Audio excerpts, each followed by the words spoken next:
So అమరావతిలో ప్రభుత్వం అమరావతిని రాజధానిగా ఉంచాలని జరిగిన పోరాటంలో మీరు ముందు భాగంలోనే ఫైట్ చేశారు, రైతుల పక్షాన ఉన్నారు, ప్రభుత్వంపై కొట్లాడారు.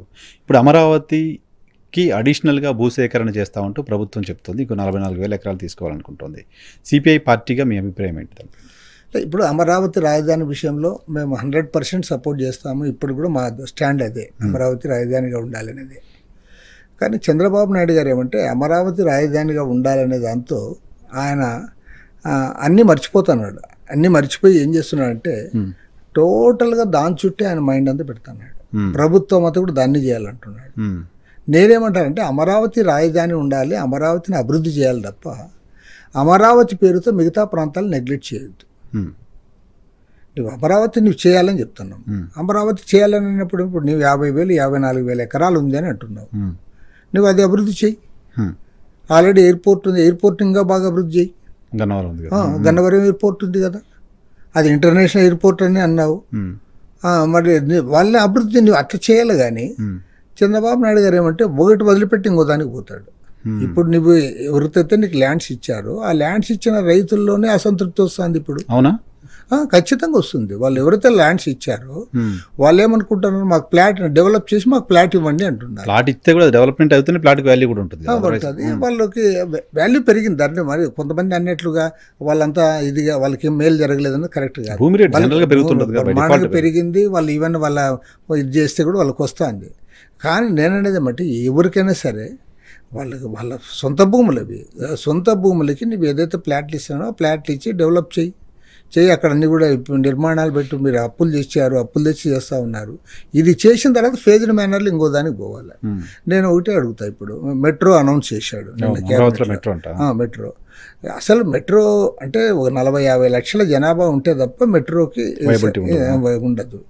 ఈవెన్ హైదరాబాద్ లాంటి మెట్రోలే లాభాలు రావు. రేట్లు పెంచుతున్నారు. అయినా సరే ప్రజల యొక్క అవసరాల రీత్యా మనకు హైదరాబాద్ లాంటి చోట్ల అవసరము. విశాఖపట్నం లాంటి చోట్ల కూడా 20-25 లక్షల జనాభా ఉన్నారు. అక్కడ పెడతామంటే కూడా ఆడ ఇంకా వైబిలిటీ ఉంటుందా లేదనేది కొంతమంది డౌట్ పడుతున్నారు. నీవు విజయవాడలో ఇప్పుడు అది పెడతానంటే దానివల్ల అంత తొందరగా ఆడ అంత ఉన్నట్లుండి జనాభా రారు కదా. కాబట్టి ఏమంటే నేననేది డెవలప్మెంట్ చేయాలి. డెవలప్మెంట్ చేయాలన్నాడు ఫేజ్డ్ మేనర్లో ముందుకు సాగాలి. ఫేజ్డ్ మేనర్లో ముందుకు సాగుతూ అది రాష్ట్రంలో ఉన్న అన్ని ప్రాంతాల అభివృద్ధికి అది ముందయ్యేటట్లు ఉండాలి. ఓకే, నువ్వు ప్రయారిటీ అమరావతికి ఇస్తావా, అందరం సపోర్ట్ చేస్తాం. నీవు లాస్ట్ టైం ఇదే తప్పు చేశాడు చంద్రబాబు నాయుడు. 2014 నుంచి 19 వరకు ఆయన స్లోగన్ ఏమి, అమరావతి పోలవరం, పోలవరం అమరావతి ఏపీ, పోలవరం సోమవారం అన్నాడు. ఈసారి వచ్చేలాగా మొత్తం మార్చేసావు. పోలవరం మాట్లాడంలే, సోమవారం అనేది మర్చిపోయినావు, మంగళవారం కూడా లేదాడా. ఇప్పుడు మళ్ళీ వేరేది ఎత్తుకున్నాడు, పోలవరం బనకచెర్ల అంటాడు. నేనంటాను పోలవరం ఎక్కడికి పోయింది. మన ఇరిగేషన్ మినిస్టర్ నిమ్మల రామానాయుడు గారు ఆయన ఒక విషయంలో నేను అభినందిస్తాను. ఏమంటే ఇన్నాళ్ళకు ఒక ఆయన వాస్తవం చెప్పాడు. ఆయన ఏమంటాడంటే 45.72 మీటర్ల ఎత్తులో నిర్మిస్తాము, కానీ అందులో నీళ్లు మాత్రం 41.15 పెడతామంటాడు. నువ్వెందుకు కడుతున్నావు? నువ్వు ఎందుకు కడుతున్నావు? డ్యామ్ మనం ఎందుకు కడతాము? ఆ హైట్లో ఆ వాటర్ నిలుపుకొని ఆ వాటర్ మనం వినియోగించుకోవాలి, తాగునీరు, సాగునీరు. అదేవిధంగా అక్కడ పోలవరంలో ఉన్న ప్రత్యేకత ఏమంటే 960 మెగావాట్ల విద్యుత్ శక్తి కూడా ఉత్పత్తి చేయాలి. నీవు 135 అడుగుల్లో నీళ్లు పెట్టుకుంటే నీవు 960 మెగావాట్ల విద్యుత్ శక్తి ఎట్లా వస్తుంది? అటు ఉత్తరాంధ్ర సుజల స్రవంతి, ఇక్కడ కృష్ణా డెల్టాకి ఇవన్నీ నీళ్ళు ఎట్లా వస్తాయి? కాబట్టి ఏమంటే నువ్వు పోలవరం ఇప్పుడు గాలికి వదిలేసి ఇప్పుడు కొత్త స్లోగన్ అందుకున్నావు, పోలవరం బనకచెర్ల అని. కాబట్టి ఏమంటే చంద్రబాబు నాయుడు గారు ఈ అధికారం రాకముందు ఏదైతే చెప్పాడో చెప్పిన దానికి భిన్నంగా ఇప్పుడు కొత్త స్లోగన్స్ తీసుకుంటున్నాడు. నువ్వు ఏనాడైనా ఈ 54,000 ఎకరాలకు మళ్ళీ 40,000 ఎకరాలు తీసుకుంటావని చెప్పావా? బిఫోర్ ఎలక్షన్ లేదు, నువ్వు ఎప్పుడు చెప్పలే. నువ్వు పోలవరం బనకచెర్ల అనేది ఎప్పుడని చెప్పావా? చెప్పలే. ఇప్పుడు మళ్ళీ దాన్ని చెప్తున్నావు. దాంట్లో కూడా ఇంకోటి తిరకాసు అయినా టోటల్గా ప్రైవేటేషన్ వైపు పోతున్నాడు. అన్ని ప్రైవేటేషన్ వైపు పోవాలనేది ఆయన ఇది. టూరిజం డిపార్ట్మెంట్లు, హోటల్స్ అవి ఇవన్నీ ఉన్నాయి, వాటన్నిటిని ప్రైవేట్కి ఇవ్వాలని, మెడికల్ కాలేజీలు ప్రైవేట్కి ఇవ్వాలని. చివరికి ఎంత దిగజారినాడంటే ఈ పక్కాగా ఇరిగేషన్ ప్రాజెక్ట్ను ప్రైవేట్కి ఇస్తానంటాడు. రైతులు కూడా డబ్బులు కట్టి ప్రాజెక్ట్ బిల్లు తీసుకోవాల్సిన పరిస్థితి వస్తే అసలు డబ్బులు కట్టేది కాదు సార్, వాడికి ఎవడు సార్ పెత్తనం. నేను అనేది ఏమంటే నీవేమంటాడు 1/4 state government, 1/4 central government, 1/4 contractor, 1/4 loan తెస్తాను అంటాడు. ఇది ఇద్దరు కాంట్రాక్టర్లు దీంట్లో ఇన్వాల్వ్ అయ్యి మొత్తం వాళ్ళకి చేతికి అప్పచెప్పాడు. ఇక్కడ మన ఇరిగేషన్ ఇంజనీర్లు కాదు ఇదంతా, మొత్తం డిజైన్స్, దానికి పర్మిషన్స్ అన్ని తెచ్చే బాధ్యత కూడా వాళ్ళే తీసుకున్నారు. డబ్బులు పెట్టేది వాళ్ళే తీసుకున్నారు, ఆల్రెడీ తీసేసుకున్నారు వాళ్ళు. నేను అడుగుతా ఉన్నా, ఇంకా దానికి గవర్నమెంట్ వేయాలంట. ఒకటి మాత్రం గ్యారంటీ చెప్తా, చంద్రబాబు నాయుడు గారు మిగతా ఎన్ని పనులు చేస్తాడో, ఏం అభివృద్ధి కార్యక్రమాలు చేస్తాడో నాకు తెలియదు, కానీ ఒక ప్రాజెక్టు లేదా కాలువలు, వాటర్, దీని మీద పెత్తనము ప్రైవేట్ వాళ్ళకి ఇస్తే మాత్రము గ్యారంటీ చెప్తాను, అసలు ఉమ్మడి ఆంధ్రప్రదేశ్ రాష్ట్రంలో విద్యుత్ ఉద్యమం వచ్చినప్పుడు ఎంతైతే డ్యామేజ్ అయ్యాడో దానికంటే ఎక్కువ డ్యామేజ్ అవుతాడు, పక్కా డ్యామేజ్ అవుతాడు. ఎందుకంటే ఇది వాటర్ కదా, వాటర్ అంటే దీన్ని మొత్తం అందరికి సంబంధించింది. వాటర్ మీద హక్కు ప్రైవేట్ వాడి దగ్గర కొనుక్కోమని డెఫినెట్ గా అడుగుతాడు. వాడేమో అమాయకుడా, ఏమంటాడు 82,000 కోట్లు, అది పక్కా 81,900 కోట్లు అని చెప్పాడు. అంటే అది దాదాపు అది కంప్లీట్ అయ్యేలకు 2 లక్షల కోట్లు ఎస్కలేషన్ అవుతా ఉంటుంది, ఖచ్చితంగా అవుతుంది. ఎవ్రీ ఇయర్ మినిమమ్ 10% ఉంటుంది ఎస్కలేషన్. నీకు అది కంప్లీట్ అయ్యేలకు 10 ఏళ్ళు అనుకుంటే ఆటోమేటిక్గా అది 2 లక్షల కోట్ల పైన జరుగుతుంది. నువ్వు 2 లక్షల కోట్ల రూపాయల్లో వాళ్ళ అప్పు కాంట్రాక్టర్ వాటానే 1,00,000 కోట్లు ఉంటుంది. 1,00,000 కోట్లు పెట్టిన వాడు నీ మీద పెత్తనం చేయకుండా ఎందుకుంటాడు? ఊరికే లీజుకి తీసుకున్నాడే పెత్తనం చేస్తాడు. తర్వాత మొన్న విజయవాడలో ఆర్టీసీ ఎప్పటి నుంచో దాని ఈ మాల్కి, ప్రైవేట్ మాల్కి గవర్నమెంట్ భూమి ఇవ్వడం నాకు అర్థం కాలేదు. ఇస్తే ఎక్కడో ఇచ్చుకో, వేస్ట్ ల్యాండ్ ఉంటాడు, ఇంకోటి ఉంటాడు. ఇప్పుడు పెద్ద పెద్ద షాప్స్ అంతా మీరు గమనిస్తున్నారు లేదో, అది సిటీకి అవతల పెడుతున్నారు. అవును, పార్కింగ్ ఇష్యూ ఉండదు, వాళ్ళు అదే పనిగా దూరం తీసుకుని పోయి పెడుతున్నారు. మరి నువ్వు ఇక్కడ విజయవాడలో హార్ట్ ఆఫ్ ది సిటీ ఇస్తానంటావు. ఆర్టీసీ ల్యాండ్ ఎక్కడ? Heart of the city. RTC bus stand కంటే కూడా ఇప్పుడు ఆయన ఇస్తానన్నది ఉందే, అది గవర్నర్పేట డిపో, అది ఇంకా అదే సెంటర్ అనమాట.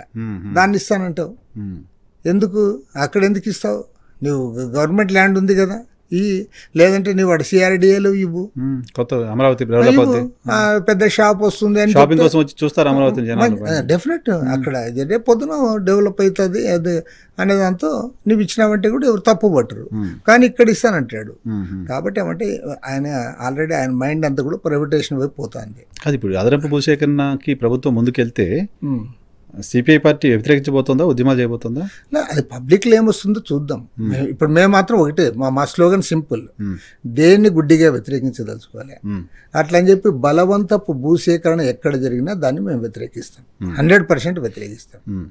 అని ఒకటి, ఒక ఇండస్ట్రీ రావాలన్నా, ఒక ప్రాజెక్ట్ రావాలన్నా, లేదా ఒక షాప్ రావాలన్నా, ఏది రావాలన్నా ఖచ్చితంగా, కానీ అది అసహజంగా ఉండకూడదు. నేను అసహజం అనే పదం ఎందుకు వాడుతున్నానంటే, ఆయన ఏమంటాడు, అక్కడ రైల్వే స్టేషన్ పెడతాము దానికి 1,500 ఎకరాలు అంటాడు. నేనైతే ఎక్కడ ఇన్లా 1,500 ఎకరాలు ఒక రైల్వే స్టేషన్ పెడతారనేది నాకు ఎవరో చెప్పారు. మొత్తం ఆంధ్రప్రదేశ్లో ఉన్న రైల్వే స్టేషన్స్ అన్నిటి విస్తీర్ణం కలిపితే కూడా 1,500 ఎకరాలు కాకపోవచ్చు, మరి తక్కువ ఉందంట. ఉండొచ్చు. విజయవాడ రైల్వే స్టేషన్ 13 ఎకరాలు. విజయవాడ కాదు నేను అన్నది, ఈవెన్ సికింద్రాబాద్ కూడా అంతే ఉంది. సికింద్రాబాద్ కూడా అంతే, 11-12 ఎకరాలు. మరి నీకు 1,500 ఎకరాలు రైల్వే స్టేషన్ పెడతానంటే ఎవడో ఇది సోషల్ మీడియాలో ఎవరో జోక్ చేశారు, ఏమంటే ఆ రైల్వే స్టేషన్ పోవడానికి రైల్లో పోవాలంట. ప్లాట్ఫామ్ మీదనే రైలు ఎక్కాలి, రైల్వే స్టేషన్ పోవడానికే రైల్లో పోవాలంటాడు. నువ్వు 1,500 ఎకరాలు అంటే నిజమే కదా. కాబట్టి ఏమంటే అట్లా అసహజంగా ఉండకూడదు. ఇప్పుడు ప్రజలు డెవలప్మెంట్ కావాలని కోరుతున్నారు. చంద్రబాబు నాయుడు డెవలప్మెంట్ ఓరియంటెడ్ అనేది కూడా పబ్లిక్లో ఉంది. దాన్ని మేము తప్పు ప్రధాని ఏదో విమర్శించాలని విమర్శించాము, మంచి చేసినప్పుడు సమర్థిస్తాము. కానీ నీకు 1,500 ఎకరాలు రైల్వే స్టేషన్కి ఎందుకు? తర్వాత 54,000 ఎకరాలు నీ చేతిలో ఉంది, నువ్వు దాన్ని కంప్లీట్ చేసి అడుగు. అట్లా కాకుండా మళ్ళీ అది చేస్తా, ఇది తీసుకుంటానంటే అప్పుడు సహజంగా ఇప్పుడు పబ్లిక్లో డిస్కషన్ వచ్చేసింది. ఎవరు భూములు ఇచ్చిన రైతులు పక్క చర్చిస్తున్నారు, నువ్వు ఎవరు భూములు అయితే కావాలంటున్నావో వాళ్ళు కూడా చర్చించుకో. వ్యతిరేకించారు. మన గ్రామ సభ పెడితే రైతులు వ్యతిరేకించారు. ఎమ్మెల్యేని అధికారులని అక్కడ నుంచి తిప్పి పంపించారు? తప్పకుండా దీన్ని మేము బలవంతపు భూసేకరణ మాత్రం ఎట్టి పరిస్థితుల్లో అనుమతించేది లేదు. కరేడ్లో అవుతుంది. కరేడ్లో ఇండోసోల్ అనే కంపెనీకి 8,000 ఎకరాలు ఇవ్వాలని ప్రభుత్వం నిర్ణయం తీసుకుంది, నోటిఫికేషన్ ఇచ్చింది. అక్కడ రైతులంతా కూడా ఆందోళన చేస్తున్నారు. 2013 భూసేకరణ యాక్ట్లో అడిషనల్గా కొన్ని చేర్చి అక్కడ నుంచి భూములు తీసుకునే ప్రయత్నం అయితే చేస్తున్నారట.